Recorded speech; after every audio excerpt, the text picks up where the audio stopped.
สบายดีจ้าสวัสดีพี่น้องสวัสดีสุขคนนะครับสวัสดีตอน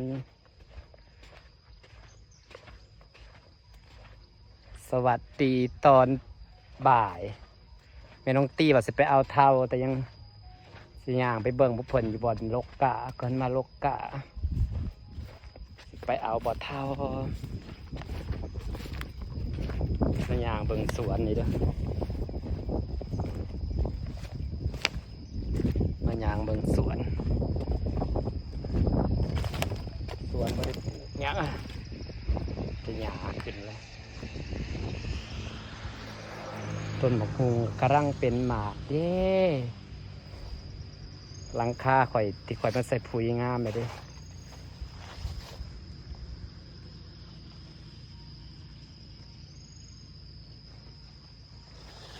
เอากลินซีมาหดมะฮูนี่ก็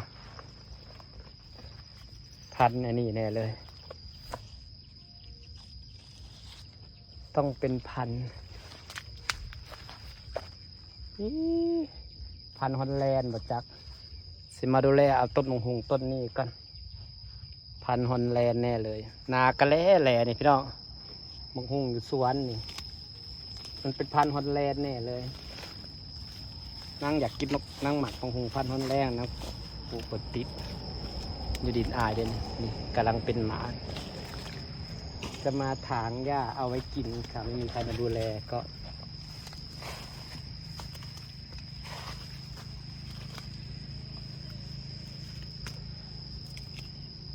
นี่จ้ะกำลังเป็นหมากพันฮอลแลนด์เนี่ยเลยตูบน้อยกำลังจะกลายเป็นเครือไม้ตามที่ต้องการนะคะนี่ค่ะเดี๋ยวมันก็จะขึ้นไปถมข้างบนแล้ววันนั้นเอาฝุ่นมาใส่เอาปุ๋ยมาใส่เอากระถางอันนี้ไปไว้เฮือนก็พอมีคนดูแลมันตาย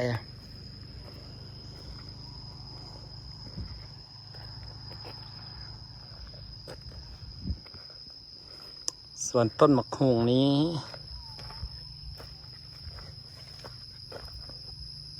เอาฝุ่นเอาปุ๋ยมาใส่เอาจุลินทรีย์มาหดกันมันเป็นพันธุ์ที่น่ากินนี่พันธุ์ฮอลแลนด์พี่น้องมะฮุงพันธุ์ฮอลแลนด์มันแซ่บอยู่แล้วมะละกอพันธุ์ฮอลแลนด์มะฮุง2 ต้นมันพันธุ์ฮอลแลนด์ดีว่านางปลูกตะไคร้กระบวมเบิดมาแต่งกันดูแลเอากันดูแลไว้กินตำกะแซบกินสุกกะแซบของฮอลแลนด์นะพี่น้องแล้วก็สิมาดูแลเอาวิวไว้ถ่ายคลิปพร้อมนี่เพราะว่าต้นอะไรนั่งเอาฝุ่นเอาปุ๋ยมาใส่แล้วมันงามพวกขึ้นหลังคาสิเต็มหลังคาจังหน่อยก็เต็มหลังคาเลย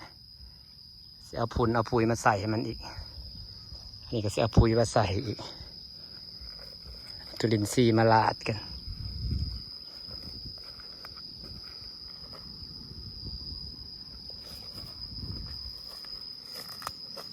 อันนี้กระแมนด้วยนี่งัวสางมัน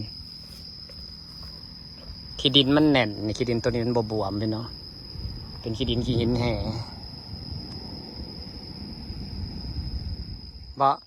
มึงลกกาแล้วป้าใหญ่มึงจะให้เงินบ่แหลมลกซอยบ่ได้จักมัดนึกว่าบัตรละ2 บาทบอกป้าใหญ่มึงนะ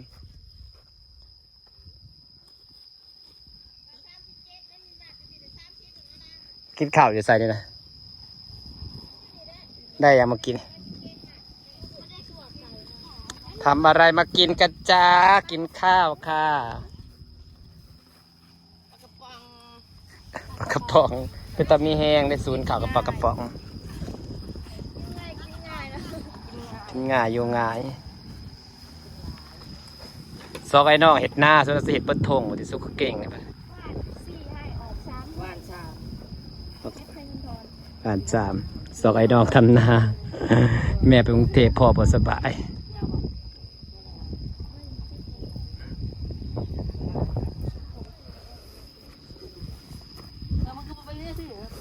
ป้ากินข้าวใช้กับข้าวนะ ปลากระป๋อง ยังไม่มึงเบิดเวลา นั่งกับเพื่อนแล้วตัวมันลกกากับไผว่าลกผู้เดียวอะเก่งได้ลกกาผู้เดียวลูกไผ่ฆ่าลูกน้อยลกกระผีไปดำจะผูกปากกาคนนะแต่กระบะเวียกก็เหมือนกินข้าวกับปลากระป๋องมาสิกินประหยัดช่วงนี้หาเงินมาได้ประหยัดนี่กินนี่แหละน้ำแข็งอะดิอะแดงเป็นไงเบอร์เดินเลย กินข้าวกับปลากระป๋องกินพอแล้วนะคะเพิ่นเห็ดนาซอยน้องพ่อบสบายแม่ไปกรุงเทพหาเงินมารักษาพ่อหรือซอยน้องทำนาเอาผัวซะออมไป10 ปีข้างหน้าโอ้แม่จะไปขอสิ จะพาเอาได้สาว คุณแม่เต้ไปขอสิสาดิหมดแดง สาวแจงเอา ใจเย็นแค่เต็มข่าวให้อยู่เฉยเต้งเสียงว่าอย่างนี้ ไม่มีกระดินรนปลาย แม่กัดจะวันหัน รักต้องกินไก่เลย โอ้ยมันขึ้นสิน กินมักตาได้ซะ กินสินจะแดง เป็นสินขนาดไม่ได้เห็นแน่ นั่งลงบักเวียด คือเวียดแหละกูว่า ตัวน้องก่อนเป็นเวียด ใส่หมวกนะคือเวียดก็ใส่เสื้อตัวนี้นะ แกเอาไปได้สิ นี่คือเวียด แกออกเลยเขากินมือเนี่ยแบบนี้มาเด้อล่างได้ข้าวจ้า ทำไมตากินข้าวต้ามันบอกกินอะไรมันคาตะเล็ดนะเอารถกิน ไล่ล่าลูก กินอยู่หยาอยู่แซ่บกินข้าวอยากมาเบิ่งมาผลโลกา ข้าวน้อยแถว สามจักร้อยกานะเดี๋ยวหน้าสองไห้บ่จักมือเลยดำหน้า 3 2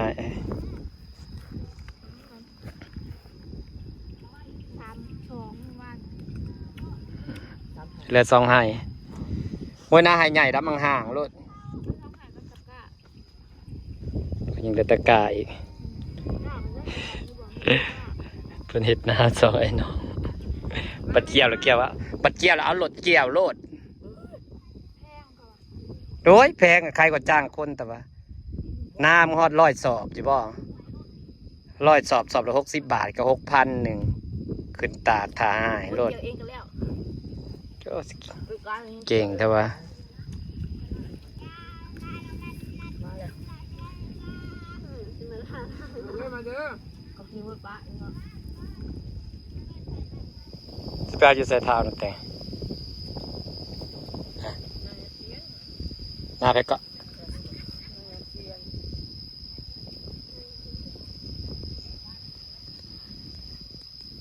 ราบเทาก็หนูกินปลากระป๋องไปก่อน ข้าวกับปลากระป๋อง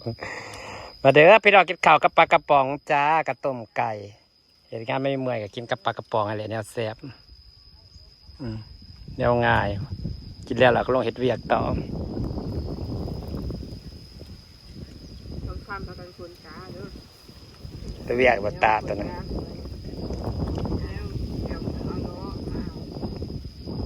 ใส่ล้อบ่ หอยก่อนจะโหลดมาเอาไปก็ รถไถเลย พ่อบอกเอาโล รถไถมันได้เปลี่ยนตีนบ่ แล้วยังได้เป็นปี โอ้ยมันเอาล้อก็ได้เอาล้อแล้วก็เอาใส่รถจักรค่ะเด้ ได้เป็นคนไปได้เป็นร้อยไปเลย ล้อกระเบิดนี่นะกล้าบ่ได้หลาย ไม่ใช่เราจะเอาคนเปิดอ่าน ใส่ล้อแล้วก็ใส่ท้ายรถจักรไปรถ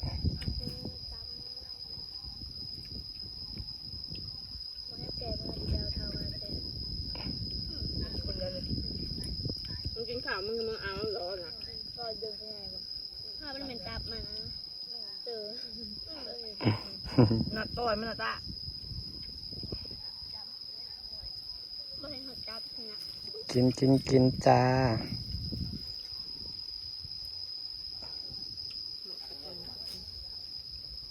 หน้าเป็นหน้าไห้ใหญ่เนาะพอสิแล้ว ให้สุดท้ายครับ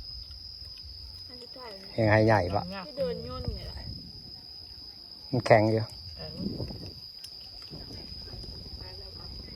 แล้วมึงห่างเราเด้อแฮม ตำมึงห่างรถหน้าไห้ใหญ่นะ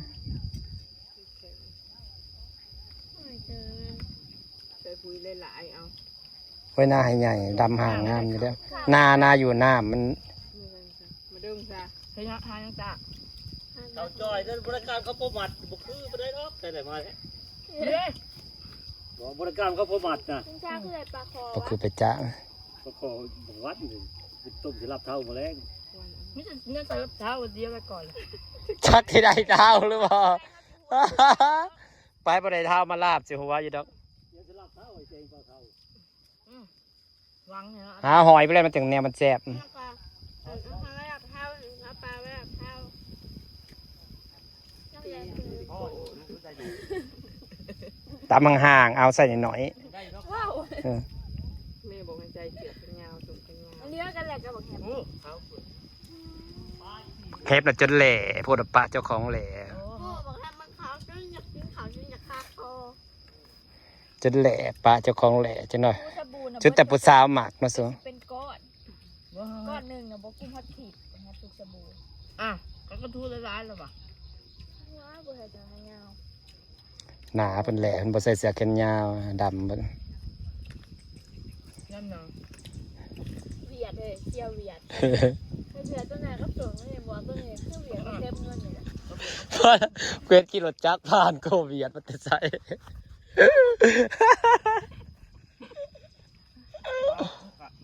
ตัวนั้นเวียดก็มาแรกบ่ บอลคืออยากกินเงินคนหนึ่งเนี่ยขายเงินไปก็จะแซงคือเขาที่ละอม ข่าวลูกจ้าแต่ปลาเขียวไว้แล้วเนาะ มาทางใดว่าตายบ่ได้บ่คนเงินนี่ อันขาเลยนะ ข่าวลุงจ้าสปังงามไว้แท้ ตายแล้วบอกว่า ไปทางนั้นบ่แล้วตายบ่บ่เบียดกระดาษเป็น มันมาเก็บเงินนะ แค่เป็นนั่นมันอ่ะ มาแล้วก็บ่เห็นมาแล้วก็บ่เห็น ตายเมื่อแล้วบ่ แล้วแกงคือเขาเด้ ตอนแรกเก็บเงินใครเป็นใครกระเป๋าอยู่บ้านอยู่ในตู้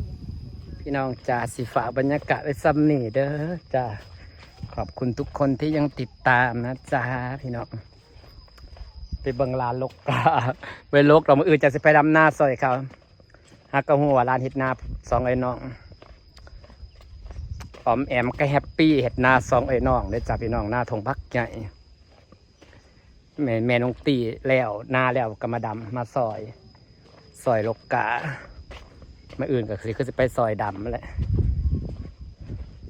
เพราะว่าพ่อเพิ่นบ่สบาย แม่ก็ไปทำงานหาเงินมาใส่ใจในครอบครัวแล้วก็หาเงินมารักษาผัวเนี่ยแหละผัวก็บ่ค่อยสบายเฮ็ดเวียกบ่ได้ก็สองไอ้น้องเพิ่นน่ะเฮ็ดนาพี่น้องกับบาปละฝากบรรยากาศไว้ซ้ำนี้เด้อจ้าขอบคุณทุก